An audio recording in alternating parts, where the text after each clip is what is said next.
Hey there, Stampers. Happy Friday. Welcome to this week's Facebook Live, where we are focusing for our fourth week in a row on embossing folder techniques. My name is Sherry Roth. I'm a Stampin' Up! Demonstrator from Alberta, Canada, and I usually go live on Friday mornings at 9:30 a.m. Mountain Time. However, today we're doing a lunch and learn because I had something else going on this morning and I didn't want to cancel this week's Facebook Live because I've really been enjoying sharing all these fun embossing folder techniques with you. So last week I shared this fun one. You can always go back on my Stamped Treasures Facebook page to catch the replay of that video. It was kind of like a watercolor embossing folder technique. And I created this card, and the lucky winner is Joan Shea. So I will get that to you, Joan.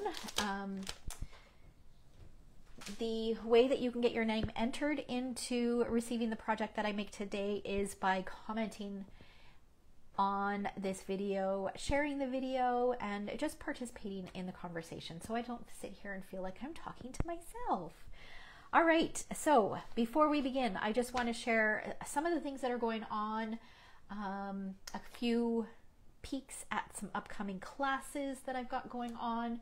And for those of you who are Canadian, if you are not yet part of my BOGO event group, I will go back and in the description post a link to that. You'll want to definitely join that. There's some fabulous deals. I did a free class on there this morning. The projects turned out amazing. I'm so happy with the way they turned out. And I've got lots more fun planned for today. All right. Okay, so first of all, we've got our World Card Making Day flyer. So Stampin' Up! Is planning a World Card Making Day event. And they are offering a free product when you purchase any of these 3 bundles.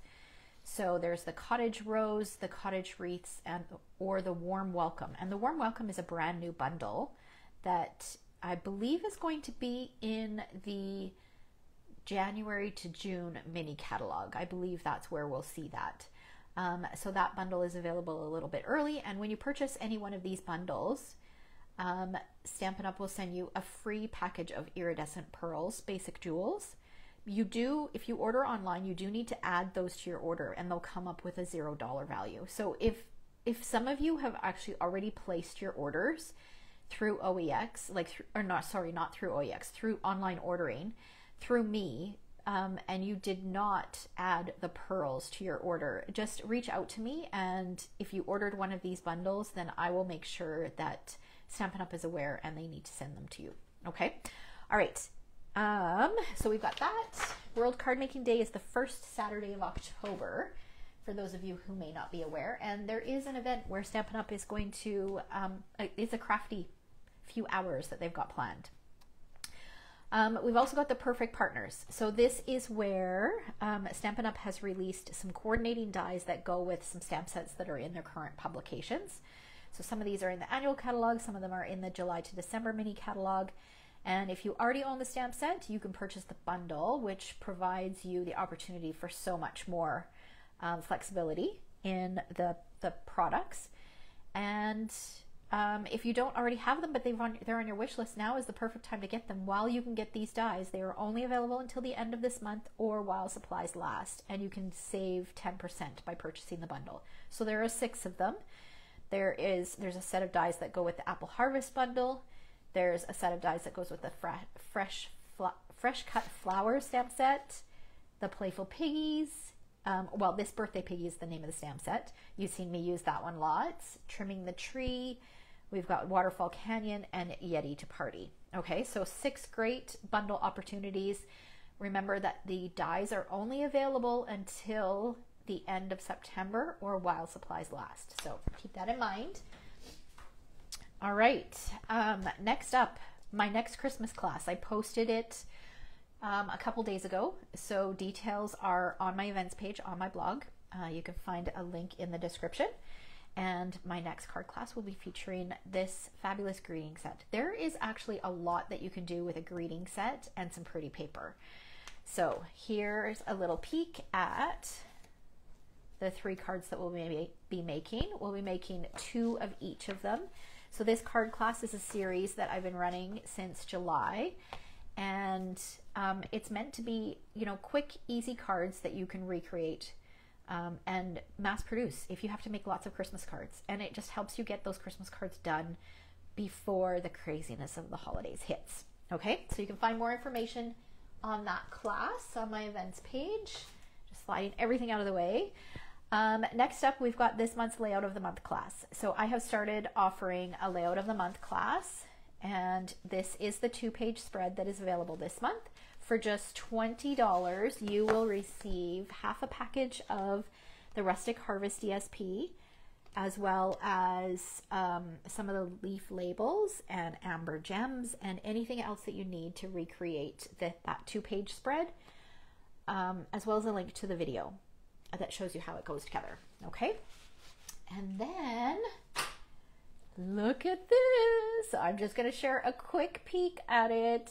I love it. I just finished creating it yesterday. That class, the class details for that is up on my blog on the events page, and that you can participate in the class. It's $55 and you get a ton of product. I think you get over $35 worth of product.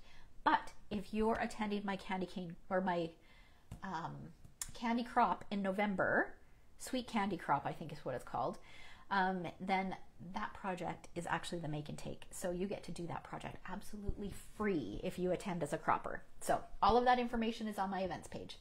Last thing before we get into our crafty project today, we've got new weekly deals. So I pulled out the products that I have, and I'm going to share them with you. Now, this is not all of them because I don't own all of the products that are on sale this week. So we've got this iridescent trim, which is on sale. This is so fun. We've got some sweet sorbet metallic ribbon that is on sale.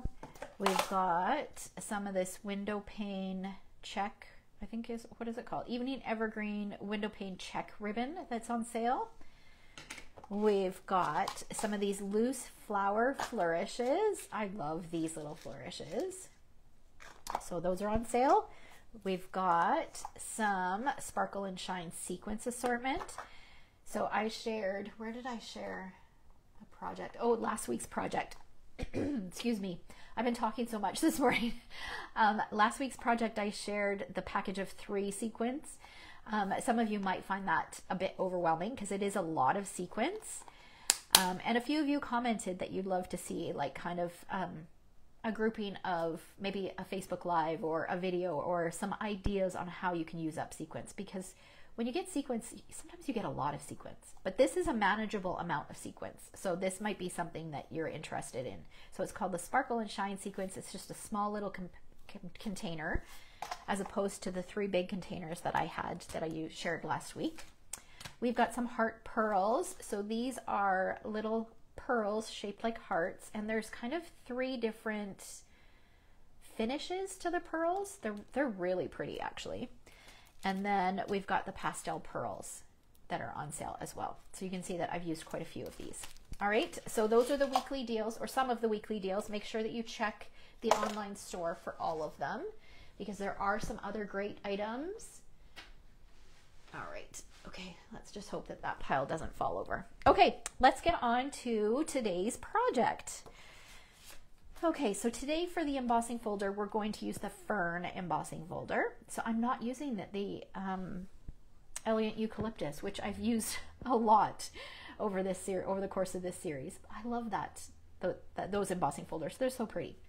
So anyways, we're going to use this Fern embossing folder, and I've got a piece of 4 1/4 by, I think it's 4 1/4 by 5.5. Yeah, 4 1/4 by 5.5 thick white cardstock. And we're going to mist it with some water.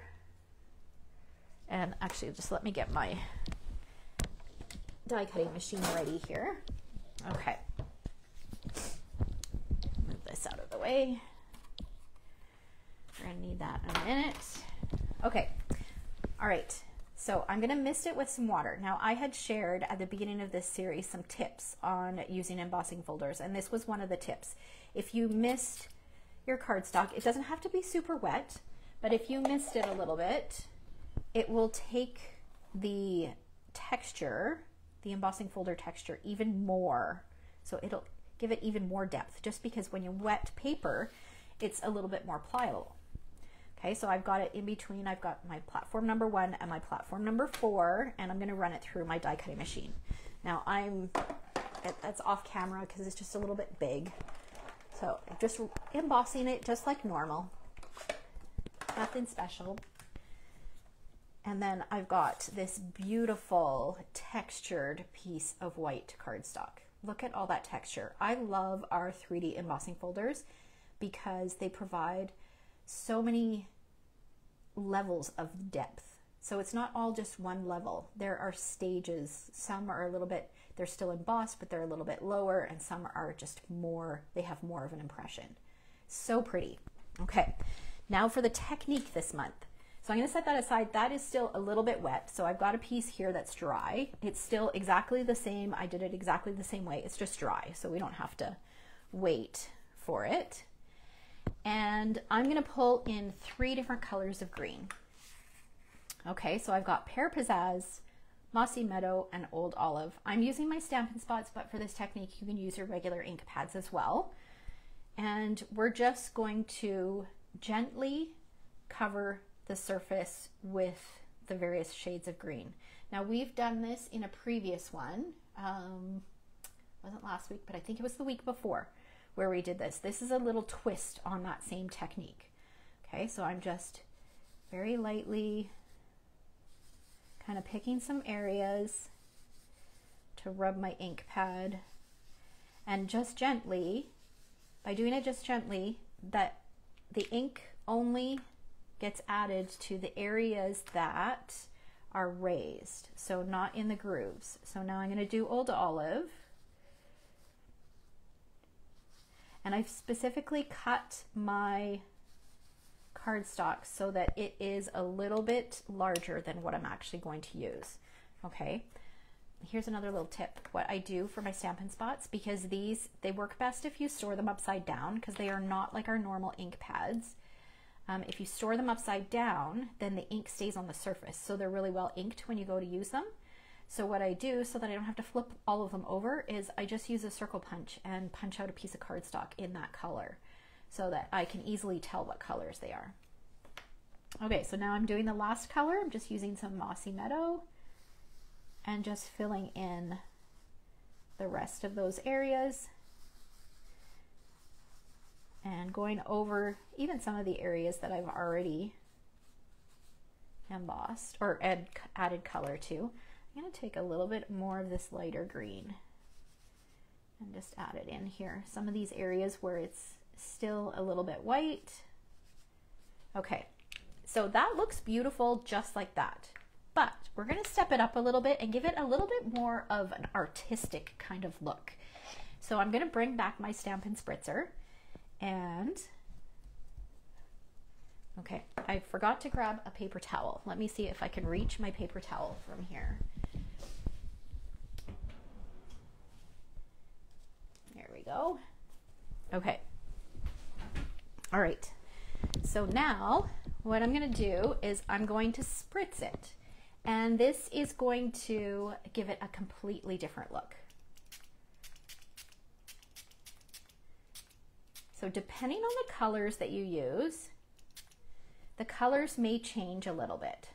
So you can see that I think it was where I added the Mossy Meadow. That Mossy Meadow almost turns into like a brown, but it kind of blends it a little bit and makes it look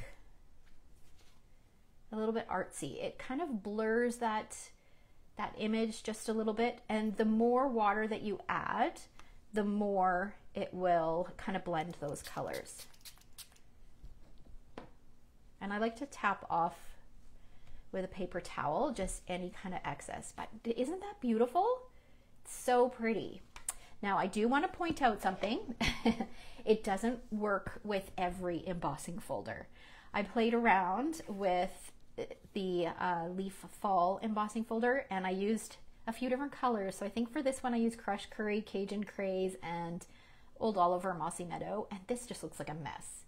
So it's really something that you do need to play around with colors and with the embossing folder to get the look that you want. Okay, but this fern embossing folder looked looks amazing.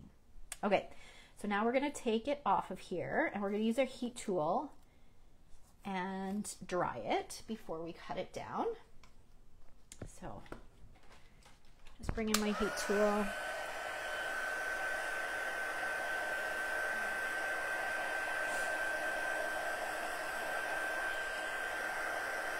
I'll dry the front and the back. I gotta be careful, this is plastic underneath here. I don't want to melt my plastic. Here, let's put this on here.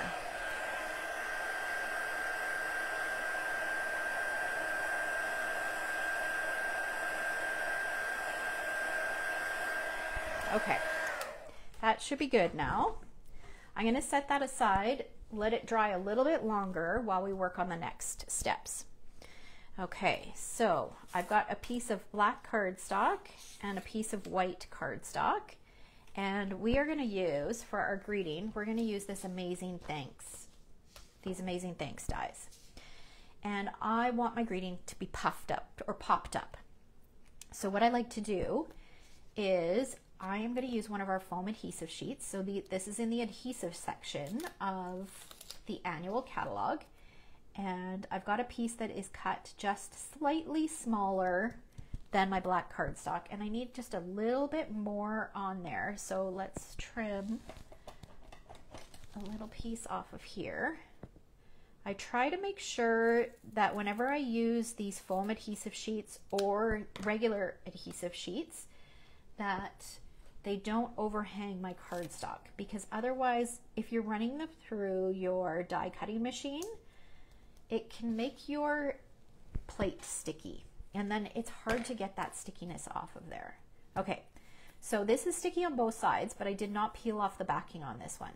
So what I'm going to do is I'm going to flip that over, and I'm going to use the word thanks. So there's two thanks in here. There's one that's a little bit thinner, and there's one that's thicker.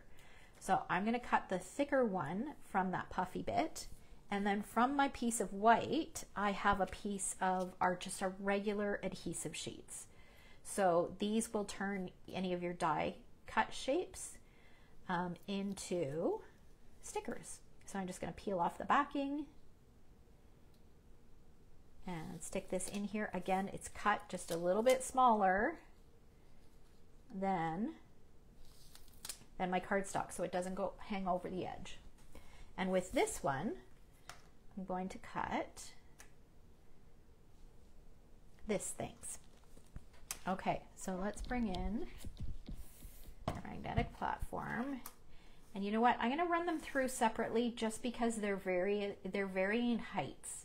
Okay, so this one has a bit of dimension, and I'm worried that if I ran this through at the same time, because this is thicker, it might not cut as nicely. I'd probably have to run it through again anyways. So I'm just going to do the two of them separately. I change out my platforms here, and I will bring in my machine for this part just so that you can see how it works.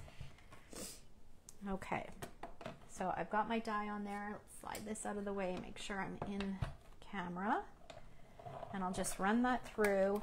I'm going to run it through twice, so one way and then back. Just because it's got that dimension, I really want to make sure it cuts through all of those layers. Then we'll just set that aside, and I'll do this one.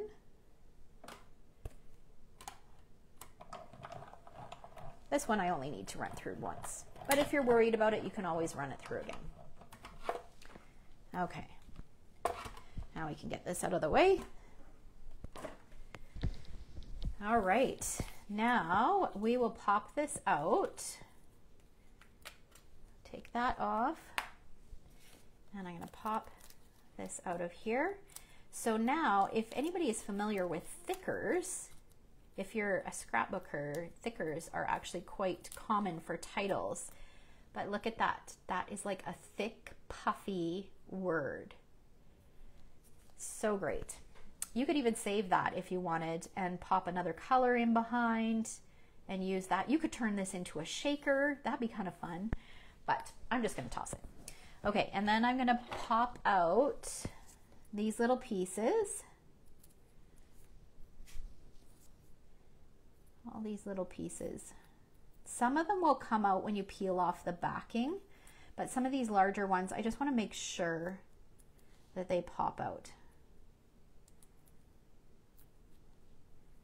Okay, and then we'll set that aside for a minute. Now we're going to work on this one.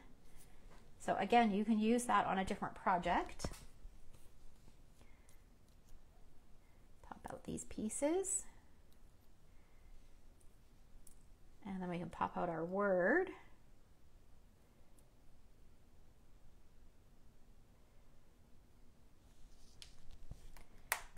Okay, now I'm going to bring in my tweezers. I find my tweezers are quite helpful for this next step.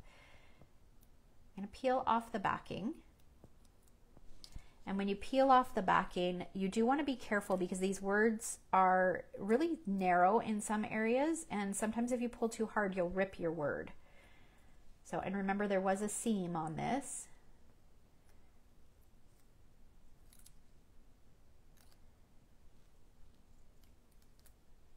Okay, so now what I'm going to do is I'm going to take this, flip it over, and we'll see how much my hands are shaking today. Okay, this piece is hanging down. I'm going to position this on here.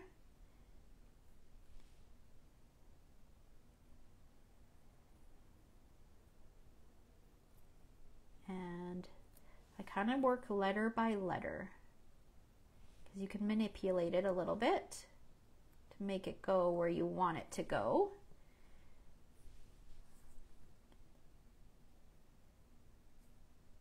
And look at that. Doesn't that look amazing? So wonderful. Okay, let's get these little bits out of the way. And we'll bring back our, yeah, it's pretty dry. It's still a little bit damp, but I think it will be able to work with it.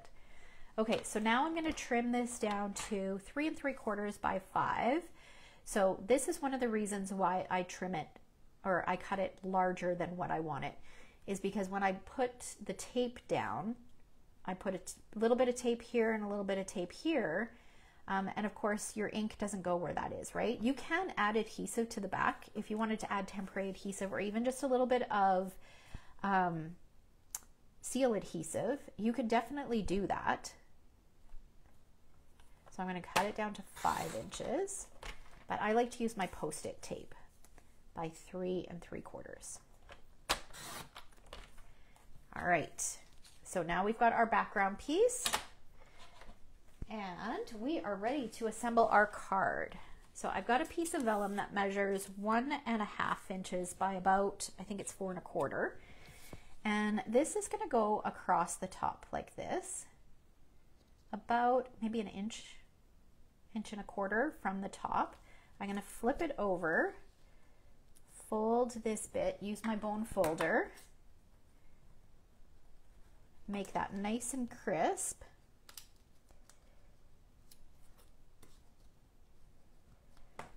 And then we'll go in with a little bit of adhesive. So I'm just going to bring in my seal adhesive, and right along the edge here, we'll just add a little bit of adhesive to hold that down.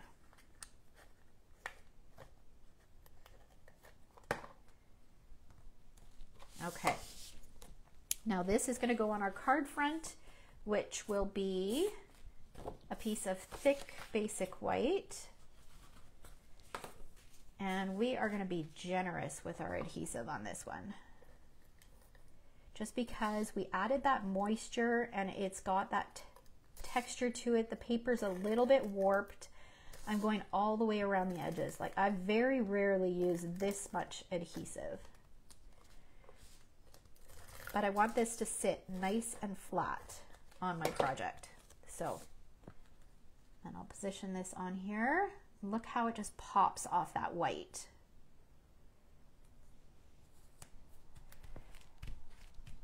All right. Okay, so there's the card front. Now we'll add our thank you. This is going to be quick and easy to stick down because all we need to do is just pull off this backing. So this is where you want to make sure any of those little pieces that didn't come out. Okay, that looks good. Yeah, that little T bit is not cut out.